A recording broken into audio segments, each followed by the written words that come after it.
প্রিয় দর্শক, নবনির্বাচিত সিলেট সিটির মেয়র আনোয়ারুজ্জামান চৌধুরী যে পরিচিত মুখটি যুক্তরাজ্যের মানুষের জন্য একটি নামই নয়, এটি একটি ভালোবাসা। এবং আনোয়ারুজ্জামান চৌধুরীর আনুষ্ঠানিকভাবে যিনি মেয়র নির্বাচিত হয়েছেন সিলেটের, এবং এই প্রথম উনি যে জায়গা থেকে উনার রাজনৈতিক জীবনের উত্থান হয়েছে সেই লন্ডনে এসেছেন। আজকে আমরা এখানে ওনাকে পেয়েছি, সাথে কমিউনিটির অনেক মানুষ এখানে উপস্থিত হয়েছেন। যে জায়গাতেই উনি যাচ্ছেন সেখানে দেখা গেছে কমিউনিটির মানুষের ঢল নেমেছে। আমার মনে হয় দলমত নির্বিশেষে সবাই কিন্তু আনোয়ার ভাইয়ের প্রতি একটি ভালোবাসা বহিঃপ্রকাশে এটি। আনোয়ার ভাই, আপনাকে আমরা আজকে এখানে পেয়েছি, আমরা একটু জানতে চাই আসলে আপনার আহ, রাজনৈতিক জীবনের উত্থান তো লন্ডন থেকে হয়েছে, কিন্তু এখন যে জায়গাতে আপনি শুধু রাজনীতি নয়, আপনি একজন সেবক হিসেবে নিজেকে তুলে ধরতে চাচ্ছেন। আমরা একটু জানতে চাই যে সিলেট সিটি নিয়ে আপনার প্রথম পদক্ষেপটা কি হবে, এবং সিলেটের মানুষ তথা প্রবাসীদের জন্য আপনার পরিকল্পনা একটি ছোট্ট করে আমাদের একটু বলবেন। ধন্যবাদ আকরাম, আপনাকে ইউকে বাংলাকে যে আমাকে কথা বলার সুযোগ করে দিয়েছেন। প্রথমে আমি আল্লাহ তাআলার কাছে শুকরিয়া জানাই যে আল্লাহ তাআলা আমাকে সিলেটের মতো একটি আধ্যাত্মিক নগরী, একটি পর্যটন নগরী এবং একটি অত্যন্ত এনআরবিদের হাব, একটি গুরুত্বপূর্ণ সিটির মানুষের সেবা করার তৌফিক দান করেছেন। এবং আমি কৃতজ্ঞতা জানাই যিনি আমাকে বাংলাদেশ আওয়ামী লীগের নমিনেশন দিয়েছেন এবং সিলেটের মানুষের কাছে পাঠিয়েছেন। বাংলাদেশ আওয়ামী লীগের সংগ্রামী সভাপতি জাতির পিতা বঙ্গবন্ধু শেখ মুজিবুর রহমানের সুযোগ্য কন্যা, আমাদের প্রাণপ্রিয় নেত্রী রাষ্ট্রনায়ক শেখ হাসিনার প্রতি সর্বস্তরের মানুষের যে ভালোবাসা আমি পেয়েছি। আমি একজন তরুণ প্রজন্মের রাজনীতিবিদ, এই জন্য আমি আপ্লুত, অভিভূত।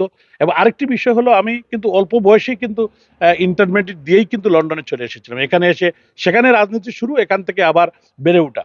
প্রায় 32 বছর লন্ডনে ছিলাম, ইংল্যান্ডের বিভিন্ন শহরে, এবং এখানে কমিউনিটি থেকে শুরু করে আওয়ামী লীগের সাথে, ছাত্রলীগের সাথে, যুবলীগের সাথে, আওয়ামী লীগের সাথে সম্পৃক্ত থেকে আমি কাজ করেছি। এবং বিশেষ করে আমাদের কমিউনিটির প্রত্যেকটি ক্ষেত্রেই, প্রত্যেকটি আন্দোলনের সাথে আমি সম্পৃক্ত ছিলাম সবার মতো। তো আমি এখানে মানুষের সমস্যার কথা, মনের কথা, এখানে এনআরবিদের যে ইনভেস্টমেন্ট বাংলাদেশে, তাদের বাড়িঘর, তাদের জানমালের নিরাপত্তা, এবং তাদের অনেক প্রপার্টিতে অনেক ভূমি কেকুরা হানা দেয় এবং আত্মীয় স্বজনটাও ডিস্টার্ব করে। এদিকে এই জিনিসটাই প্রবাসীদের বেশি। তো আমরা আগামী প্রজন্ম যারা, নতুন প্রজন্ম যারা এদেশে বেড়ে উঠেছে, আমরা তাদেরকে ওয়েলকাম জানাই। আমি তাদেরকে চাবো যে তারা যাতে বাংলাদেশে যায়। আমি এখান থেকে ফিরে গিয়ে সিলেট সিটির মতো একটি গুরুত্বপূর্ণ সিটির মেয়র হয়েছি। তো আমি এদিকে অবশ্যই নজর দিব, বিশেষভাবে নজর দিব, যাতে আমাদের আগামীর প্রজন্ম, যারা আমাদের তরুণ প্রজন্ম, আমাদের সেকেন্ড থার্ড জেনারেশন, তারা যাতে বাংলাদেশে যাবে, ইনভেস্ট করবে, এবং তাদের আইন শৃঙ্খলা পরিস্থিতি যাতে তাদের অনুকূলে থাকে। এবং আমরা সিসিটিভির আওতায় নিয়ে আসবো সিলেট সিটিকে। এবং বিশেষ করে প্রবাসী বাঙালিদের যে তাদের বাড়িঘর, তাদের সম্পত্তি রক্ষা, এই জিনিসটাই আমরা অ্যাড্রেস করব। এবং আগামী দিনে আমি যদি আল্লাহ তাআলা যে তোমাকে সুযোগ দিয়েছেন, আমি এটা মেক শিওর করবো যে ভবিষ্যতে যাতে প্রবাসীদের কোনো স্বার্থ সংশ্লিষ্ট বিষয়ে কেউ বেআইনিভাবে হাত না দিতে পারে, এইদিকে আমি 100% এফোর্ট দিব। এবং আরেকটি বিষয় হলো যে আপনি বলেছেন যে সিলেটে আমার প্রথম কাজগুলো, সিলেটে আপনারা জানেন যে একটি জলাবদ্ধতা একটি মেইন চ্যালেঞ্জ, এবং ড্রেনের সমস্যা, এবং আমাদের বিশেষ করে একটু বন্যা হলেই, একটু পানি বৃষ্টি হলেই শহরে রাস্তাঘাট ডুবে যায়। তো এই বিষয়টা আমরা অ্যাড্রেস করতে চাই, এবং এখানে মাস্টার প্ল্যান করে আমি আগামী 100 বছরের জন্য একটি মাস্টার প্ল্যান করতে চাই, যে মাস্টার প্ল্যানের মাধ্যমে আমরা কাজ করব। এবং আমরা যখন থাকবো না, তখন আমাদের পরবর্তী প্রজন্ম আসবে। যত উন্নত রাষ্ট্র, যত উন্নত সিটি, এরকমই তারা কিন্তু এগিয়ে গিয়েছে। এবং আমাদের যিনি রাষ্ট্রনায়ক মাননীয় প্রধানমন্ত্রী শেখ হাসিনা, উনি কিন্তু প্রবাসী বান্ধব। উনি প্রবাসীদের যে কোনো দাবির কথা বলেন। আন্তর্জাতিক বিমানবন্দরে 2,500 কোটি টাকা দিয়ে আপনার বর্ধিতকরণ করা হচ্ছে। আমাদের ঢাকা সিলেট 6 লাইন 17,000 কোটি টাকা ব্যয়ে কাজ শুরু হয়েছে। আমাদের সিলেট তামাবিল প্রায় 1300 কোটি টাকা দিয়ে কাজ শুরু হয়েছে। তো এই জন্য আরো বড় বড় ডেভেলপমেন্ট হচ্ছে সিলেটের সিটির ডেভেলপমেন্টের জন্য। গত বছরে 1300 কোটি টাকা দিয়েছিলেন মাননীয় প্রধানমন্ত্রী রাষ্ট্রনায়ক শেখ হাসিনা। তো আমি আশা করছি, আমি যেহেতু নির্বাচিত হয়েছি, মাননীয় প্রধানমন্ত্রী নিজেই আমাকে নমিনেশন দিয়েছেন। তো এই জন্য আমি আশাবাদী সিলেটের মানুষের কল্যাণে, সিলেটবাসীর কল্যাণে আমি আরো বেশি কাজ করতে পারবো। তো আপনাদের দোয়া চাই, সহযোগিতা চাই, প্রবাসীদের সহযোগিতা চাই। সবাই আমাকে সহযোগিতা করবেন দলমতের ঊর্ধ্বে উঠে। আমি সবার জন্য, সবার মেয়র। আমি দেশে বিদেশে, আমার একটু আমার কনস্টিটুয়েন্সি। আমার একটা প্রশ্ন ছিল, আপনি বলছিলেন যে নির্বাচনী ইশতেহারে আপনি সিলেটকে ডিজিটাল সিটি হিসেবে গড়ে তুলতে চান এবং দেখতে চান, সেই বিষয়ে আপনার প্রথম পদক্ষেপটা কি হবে? আমি এই কথাটা বলেছি যে মাননীয় প্রধানমন্ত্রী কিন্তু বাংলাদেশকে স্মার্ট বাংলাদেশ করার প্রত্যয় ব্যক্ত করেছেন। আমি বলছি যে সিলেট হবে স্মার্ট বাংলাদেশের প্রথম স্মার্ট সিটি। আমরা সিলেটকে সিলেটকে ক্লিন, গ্রিন এবং আমরা চাই যে হাইটেক হাইটেক পার্ক হয়েছে কোম্পানিগঞ্জে, আমরা সিলেটকে হাইটেক সিটি হিসাবে করতে চাই এবং সিলেট একটি হবে ইন্টারন্যাশনাল কমিউনিটির হাব।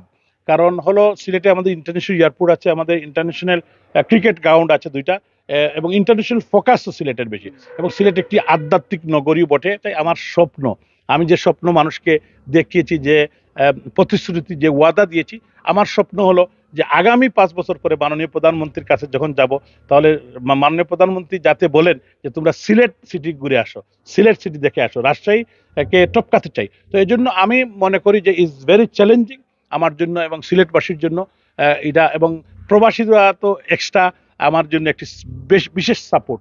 যে আমার কনস্টিটিউয়েন্সি কিন্তু দুইটা, একটা হলো সিলেট আর একটা হলো লন্ডন বা ইউরোপ, যুক্তরাজ্য।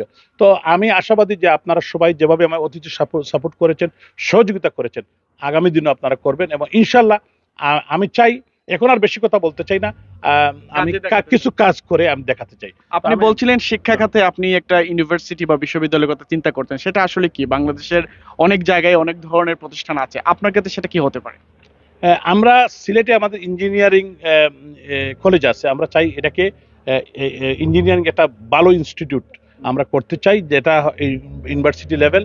তো আমি আগামী দিনে যখন অফিস নিব, অফিসিয়ালি যদিও আমি শপথ গ্রহণ করেছি, অফিস নেওয়ার পরেই আমরা ফুল প্লেজেড ইনশাল্লাহ ডে 1 থেকে 100 দিনের একটি প্রোগ্রাম ঘোষণা করব এবং করে আমরা কাজ করব।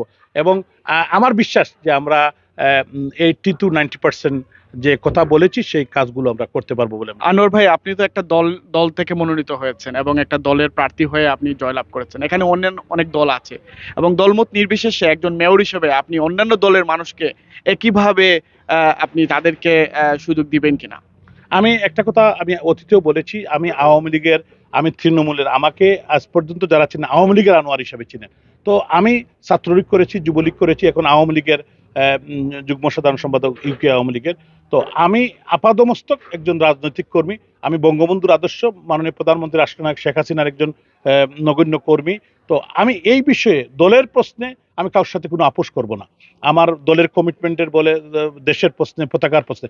কিন্তু একটি বিষয় হলো, আমি যেহেতু গত 21শে জুন আমার দলের পক্ষ থেকে নৌকা মার্কা নিয়ে আমি জয়লাভ করেছি, আমি কিন্তু এখন নির্বাচিত প্রতিনিধি, নির্বাচিত মেয়র হিসাবে আমার কাছে এই নগরীর প্রত্যেকটি মানুষ, কে কোন দল করে এটা বিষয় না, যারা আমার সম্মানিত ভোটার, যারা এই নগরবাসী, যারা এই নগরের বাইরে যারা সার্ভিস পাওয়ার মতো যাদের যোগ্যতা রাখেন, তারা সবাই সমানভাবে তারা সার্ভিস পাবেন। এ দিয়ে কোনো রাজনৈতিক বিবেচনা আসবে না। ধন্যবাদ আনোয়ার ভাই, আপনাকে অসংখ্য ধন্যবাদ আপনার সুন্দর কথা বলার জন্য। প্রিয় দর্শক, আমরা কথা বলছিলাম আমাদের মাননীয় মেয়র, সিলেট সিটির মাননীয় মেয়র, এবং সিলেটকে উনি যেভাবে গড়ে তুলতে চান এর মধ্যে অন্যতম একটা ব্যাপার হচ্ছে স্মার্ট সিটি। এবং যেটা বলছিলেন যে অন্যান্য যে কোনো সিটির চেয়ে যখন 5 বছর পরে ওনার মেয়াদ উত্তীর্ণ হওয়ার পরেও আমরা আবারও সেই আনোয়ার জামান চৌধুরীর মুখে শুনতে যাই যে আমার যে ইস্তেহার ছিল, আমার যে পরিকল্পনা ছিল, সেটা বাস্তবায়ন হয়েছে, সেই প্রত্যাশা রাখছি এবং আপনার প্রতি শুভকামনা জানাচ্ছি। ধন্যবাদ একরাম, এবং ইউকে বাংলাকে ধন্যবাদ, এবং এই মুহূর্তে যারা আপনার সাথে আছেন এই অনুষ্ঠানটি বা এই বক্তব্য শুনছেন, সবাইকে আমার ব্যক্তিগত পক্ষ থেকে, সিলেট সিটি কর্পোরেশনের পক্ষ থেকে, সিলেটবাসীর পক্ষ থেকে শুভেচ্ছা জানাচ্ছি।